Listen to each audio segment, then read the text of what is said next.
Hey, good morning. How's it going?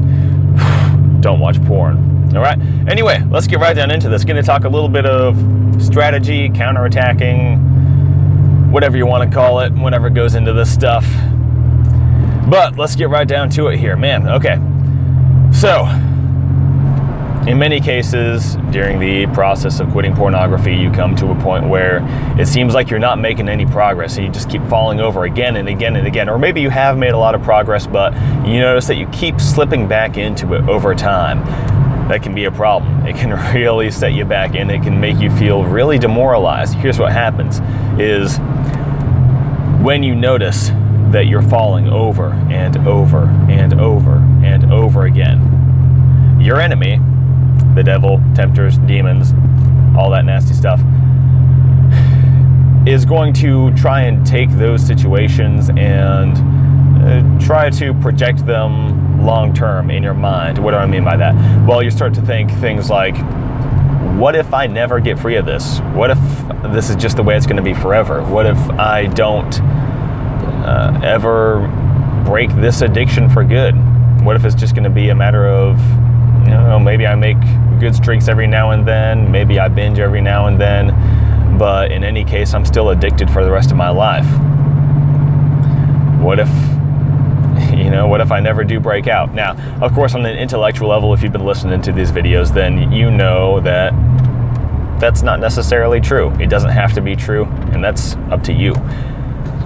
Unintentional rhymes, but anyway, you know that it is possible to break this, that you're not stuck like this forever, and if you stick with it, you're going to get out of it. But this is more a kind of an emotional response. It's a worry. It's just something that nags at your mind, and it may not even originate within your own mind. Like I said, it could be tempters. It could be otherworldly spiritual powers that are just trying to bring you down. But here is the thing. That strategy, what that is doing, that strategy of trying to make you think those thoughts, its purpose, used against you, is to try and make you feel helpless. And when you feel helpless, you begin to shift into this defeatist mindset, into a victim mindset, where you are just a victim of your circumstances, you're a victim of your sexuality, and it makes it so much more difficult to break free of that because you see it as something outside of your control, something that is outside of your power, something that you are just subject to. That is not true. And of course, if you've been listening to these videos, then you know that. But again, this is an emotional response, and we're not purely logical beings, okay? And a lot of times, you cannot easily overcome emotions with logic and just rational thought, reminding yourself of what the truth is. A lot of times, it's really helpful to have an emotional response to an emotional issue. And so what do I mean by that? Well, my advice in those situations would be to get a little bit angry. And what do I mean by that? Well, anger is a negative emotion. I thought this was about positive change and, trying to be happier and better and serve God more and all that good stuff. Well, yeah, it is. But anger is not necessarily a bad thing if you're angry at the right thing. And here's what I said the other day to somebody, is that considering the idea of failing for the rest of your life, when that idea comes into your head that maybe I'll never get free of this, what would it be like to just be a slave to this forever? That idea, entertaining that thought, considering that possibility of failing for the rest of your life should make you feel angry, not helpless. That would be a more correct response. And maybe there's a better one. This is kind of early in my thought process on this. I just wanted to get this out here as quick as I could. But there may be a better response to it, a better emotional response. But I do know for sure that getting angry at this is a much better response than allowing yourself to feel helpless. And it's not too big of a leap. You don't need any kind of weird Zen meditation. You don't need any kind of special mindset training to shift from a feeling of helplessness to a feeling of anger at this addiction, anger at your enemy, anger at this problem, anger at pornography or the porn industry even. And anger, yes, it's a negative emotion in the sense that it's not about feeling good, but however, it is a positive emotion in the sense that it is forward moving. Anger is an aggressive emotion, and you need some form of aggression to conquer things, including this addiction. You have to be aggressive, you have to be ruthless. And I think I talked about this in a recent video. You've got to take it on like a savage, okay? I made a video called Quit Porn Like a Savage, and I 100% mean that. And you've got to have some anger. And that anger is going to fuel you. It's going to drive you forward. It's going to give you a passion to get out of this thing and just completely wreck it, get it out of your life once and for all. So, don't let it be fear. Don't let it be helplessness.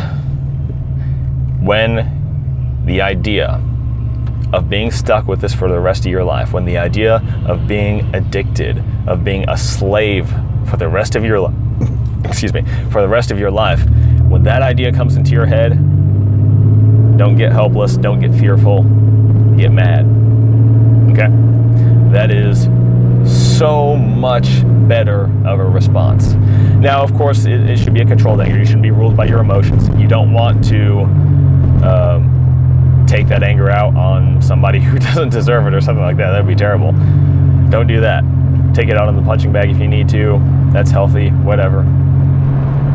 But your emotions should be an asset to you. It should be something that you control and something that drives you positively, not something that controls you. Does that make sense? I hope so.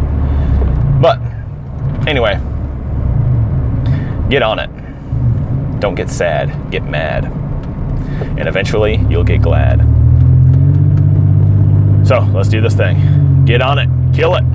Get this out of your life. Get mad at pornography. Get mad at this industry. Get mad at this idea of being in slavery to your desires, to your passions forever. And get passionate about your desire to defeat this. All right? Get to it. Y'all have a lovely day. That's it for now. I'm gonna draw this to a close here. Hey, check out my other videos. There's so much more stuff there. I've made so many videos about quitting porn, so many different facets of this. Like I said, this is a little bit kind of early development theory in my brain right here. I think it's good. Otherwise, I wouldn't have posted it here. I'm not about posting junk just for getting views or something like that. This is all stuff that comes from personal experience, personal first-hand knowledge about this kind of stuff, okay? So check out the other stuff on my channel. There's stuff about quitting porn. There's stuff about other stuff. There's stuff about how to overcome worry and fear and anxiety, and stuff about how fat acceptance is evil, and how to make your country great again. All that good stuff. So check that out. If you want to get deeper in my brain, because I am a little bit filtered on YouTube, if you want to really get inside my head, then check out my Twitter. There's a link in the description there. And we will have lots of fun on the lovely online game known as Twitter. So, that's about it for now. God bless you guys. Have a lovely day. Take it easy, but not too easy. And I will talk to you later.